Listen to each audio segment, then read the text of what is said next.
आज से लगभग 5000 साल पहले इसी धरती पर एक ऐसी सभ्यता थी जो आज के मॉडर्न शहरों को भी टक्कर दे सकती थी।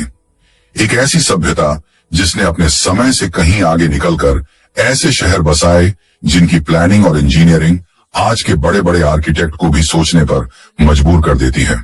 सिंधु और सरस्वती नदियों के किनारे यह शानदार शहर बसे थे। सीधी सड़कें, 2-3 मंजिला घर और एक ऐसी शानदार ड्रेनेज सिस्टम जिसे बनाने के लिए हम आज भी संघर्ष करते हैं। यहाँ गंदे पानी को बाहर निकालने के लिए ढकी हुई नालियों का एक ऐसा नेटवर्क बिछा था जो आज भी कई मॉडर्न शहरों के लिए एक सपना है। ये लोग कौन थे, कैसे रहते थे, उन्होंने यह सब कैसे कर दिखाया?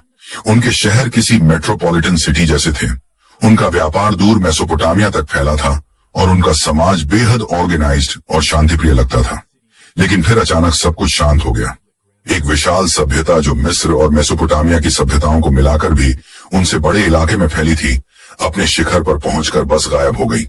न युद्ध के कोई बड़े निशान, न राजा महाराजाओं के आलीशान महल या मकबरे, और न ही कोई ऐसी किताब जो उनकी कहानी बता सके। बस एक रहस्यमयी खामोशी जो हजारों सालों से इतिहासकारों और पुरातत्वविदों को परेशान कर रही है। क्या हुआ था उन लाखों लोगों का? वो कहां चले गए? क्या यह किसी भयानक बाढ़ या सूखे का नतीजा था, किसी महामारी का कहर था, या फिर कोई ऐसा गहरा राज है जो आज तक दुनिया से छिपा हुआ है?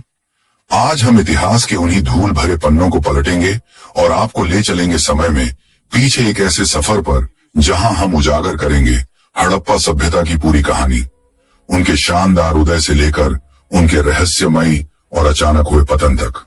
अगर आप रहस्यों के शौकीन हैं और भारत के गौरवशाली अतीत की इस सबसे बड़ी पहेली को सुलझाना चाहते हैं तो हमारे साथ बने रहिए, क्योंकि सच्चाई आपके होश उड़ा देगी।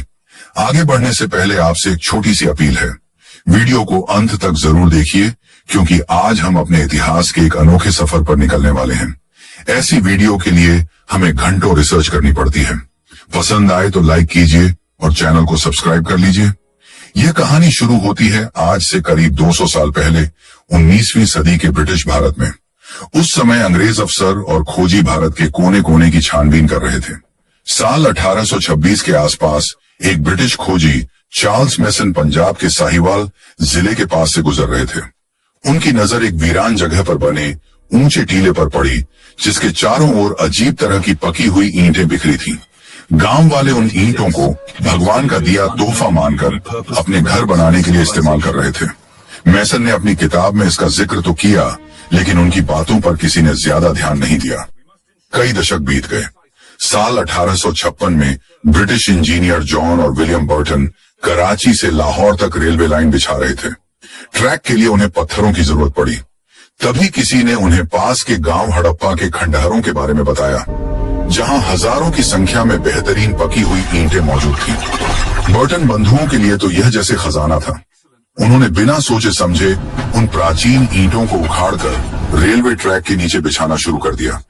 वो इस बात से पूरी तरह अनजान थे कि वे दुनिया की सबसे पुरानी और सबसे एडवांस्ड सभ्यताओं में से एक के सबूतों को हमेशा के लिए मिटा रहे थे। इस घटना के बाद भारतीय पुरातत्व सर्वेक्षण के पहले डायरेक्टर जनरल अलेक्जेंडर कनिंघम ने 1850 और 1870 के दशक में कई बार इस जगह का दौरा किया। उन्हें वहां से कुछ अनोखी मोहरें मिली जिन पर एक अनजान लिपि में कुछ लिखा था और एक बैल की तस्वीर बनी थी।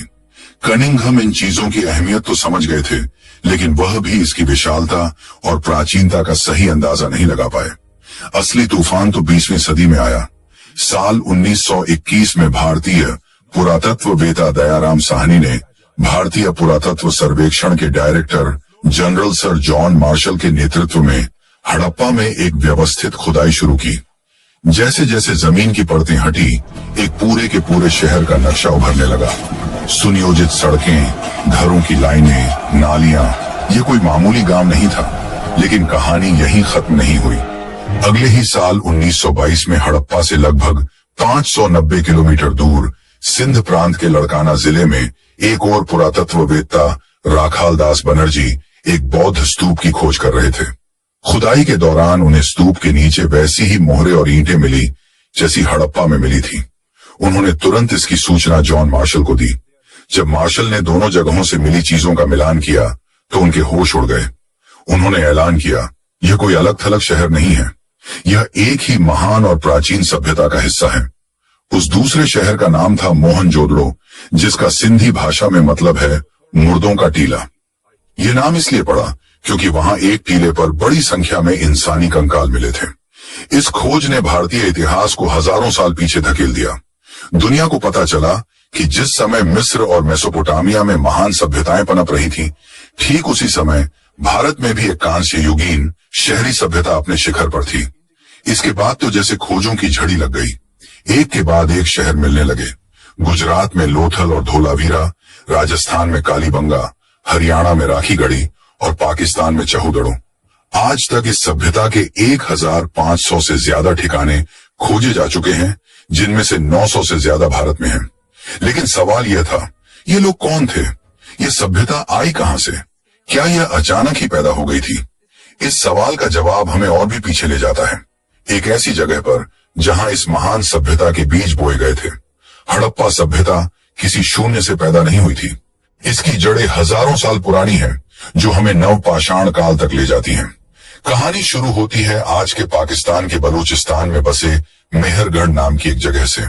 ये बोलन नदी के पास एक उपजाऊ मैदान में बसा एक प्राचीन स्थल है, जिसे हड़प्पा सभ्यता का अग्रदूत या बीज माना जाता है।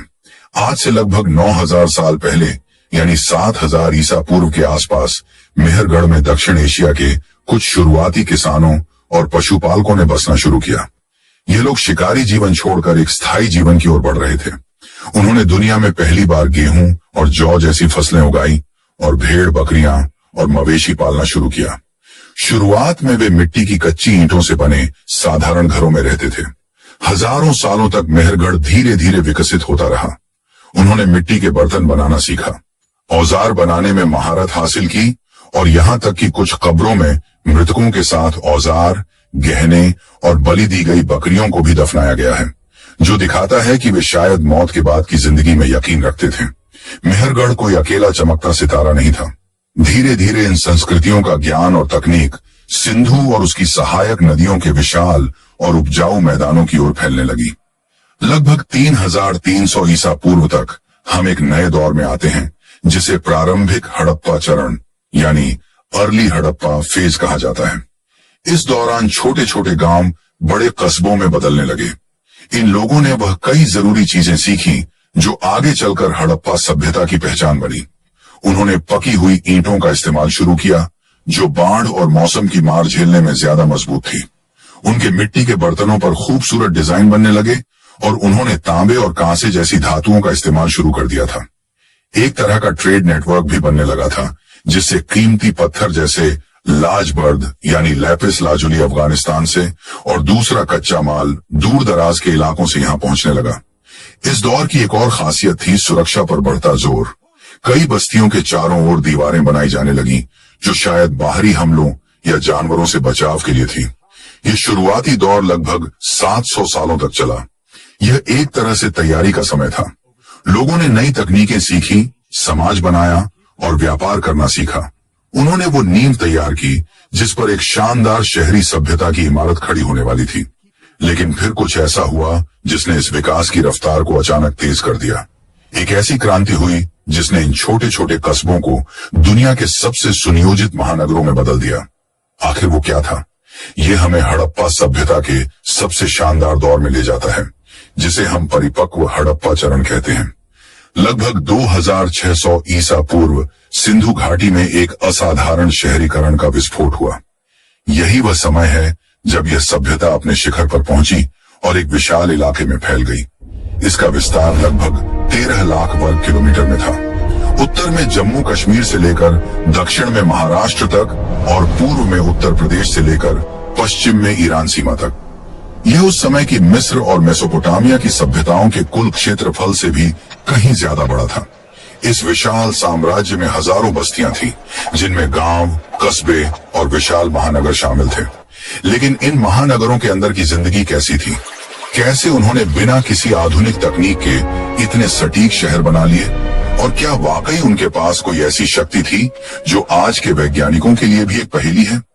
हड़प्पा सभ्यता का वैभव सिर्फ उसकी ईंटों में नहीं, बल्कि उन लोगों की सोच में था जो आज से 4500 साल पहले मोहनजोदड़ो की गलियों में चलते थे। पिछले भाग में हमने उनके उदय को देखा, लेकिन अब हम उनके उस दौर की बात करेंगे जब यह सभ्यता अपने स्वर्ण युग में थी। कल्पना कीजिए कि आप मोहनजोदड़ो के लोअर टाउन की एक सीधी सड़क पर खड़े हैं। आपके दोनों ओर पकी हुई ईंटों से बने 2-3 मंजिला घर हैं। यहाँ की हर ईंट एक तय अनुपात में है, चाहे आप शहर के इस कोने में हो या हजारों मील दूर किसी और शहर में। जैसे ही आप एक घर के अंदर झांकते हैं, आप देखते हैं कि घर एक बीच के आंगन के चारों ओर बना है। हर घर की अपनी रसोई है, अपना बाथरूम है, और सबसे हैरान करने वाली बात, हर घर का अपना निजी कुआं और एक एडवांस टॉयलेट सिस्टम है। यह आज से 4500 साल पहले की बात है, जब दुनिया के बाकी हिस्सों में लोग शायद स्वच्छता का मतलब भी नहीं जानते थे। यहाँ की नालियां ढकी हुई हैं और हर थोड़ी दूरी पर मैनहोल बने हैं ताकि सफाई की जा सके। यह इंजीनियरिंग का वह चमत्कार है जिसे आज के मॉडर्न शहर भी अपनाने के लिए संघर्ष करते हैं। लेकिन इन लोगों की अमीरी का राज क्या था? उनका असली खजाना छिपा था उनके व्यापार और उनकी कलाकारी में। हड़प्पा के लोग दुनिया के पहले ऐसे लोग थे जिन्होंने कपास उगाया और उसे कपड़ा बनाना सीखा। वे सिर्फ किसान नहीं थे, वे कमाल के जौहरी और इंजीनियर भी थे। गुजरात के लोथल में हमें दुनिया का सबसे पुराना डॉकयार्ड यानी बंदरगाह मिला है। यहाँ से इनके जहाज साबरमती नदी के रास्ते अरब सागर में उतरते थे और महीनों का सफर तय करके मेसोपोटामिया तक जाते थे। मेसोपोटामिया की पुरानी किताबों में मेलुहा नाम की एक जगह का जिक्र मिलता है, जो दरअसल हमारी इसी सिंधु घाटी सभ्यता का नाम था। वहां के राजा यहाँ से हाथी दांत, सोना, तांबा और कीमती पत्थर जैसे लैपिस लाजुली मंगवाते थे। व्यापार में ईमानदारी बनाए रखने के लिए इन लोगों ने पत्थर के बाट बनाए थे जो 16 के गुणकों में थे। यह सिस्टम इतना सटीक था कि हजारों किलोमीटर दूर भी वजन का माप एक जैसा रहता था। सिर्फ व्यापार ही नहीं, उनकी कलाकारी भी आज हमें दंग कर देती है। छनहू, दड़ो और लोथल जैसे शहरों में मनके बनाने की बड़ी बड़ी फैक्ट्रियां थीं, जहां वे कीमती पत्थरों को तराश कर ऐसे गहने बनाते थे जो आज के किसी लग्जरी ब्रांड को भी मात दे दें। मोहनजोदड़ो से मिली डांसिंग गर्ल की वह कांसे की मूर्ति दिखाती है कि वे धातु को पिघलाकर सांचे में ढालने की कला में कितने माहिर थे। और उनकी सबसे बड़ी पहेली उनकी मोहरें। मिट्टी और पत्थर से बनी इन हजारों मोहरों पर एक सींग वाले बैल, हाथी और बाघ की तस्वीरें हैं, और उनके ऊपर एक ऐसी रहस्यमयी लिपि लिखी है जिसे आज तक दुनिया का कोई भी बड़ा विद्वान पढ़ नहीं पाया है।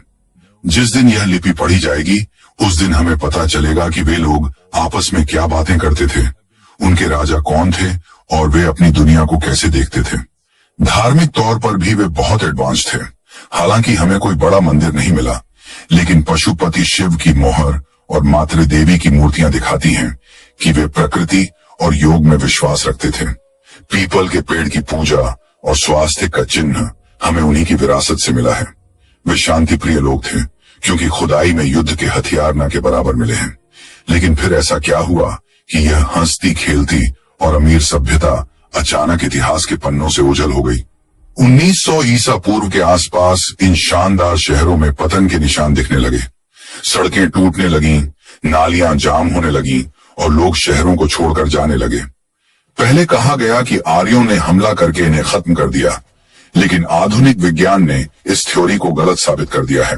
असली विलेन था जलवायु परिवर्तन।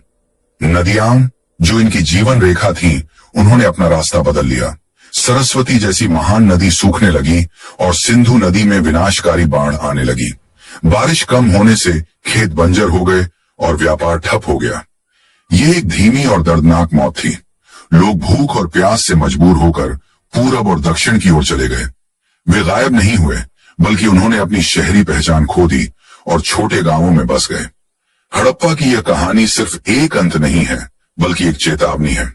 यह हमें याद दिलाती है कि चाहे हम कितने भी आधुनिक क्यों ना हो जाएं, प्रकृति के सामने हम हमेशा नाजुक हैं। उन्होंने क्लाइमेट चेंज का सामना किया और हार गए। आज जब हम फिर से उसी ग्लोबल वार्मिंग और सूखती नदियों के संकट से जूझ रहे हैं, तो हड़प्पा के खंडहर हमें चुपचाप आगाह कर रहे हैं। क्या हम उनकी इस चेतावनी को सुन पाएंगे? दोस्तों, अगर आपको भारत के इस गौरवशाली और रहस्यमयी अतीत का ये सफर पसंद आया हो, तो इस वीडियो को लाइक और शेयर जरूर करें। आपकी मिट्टी का इतिहास ही आपकी असली पहचान है। हमारे साथ बने रहने के लिए धन्यवाद।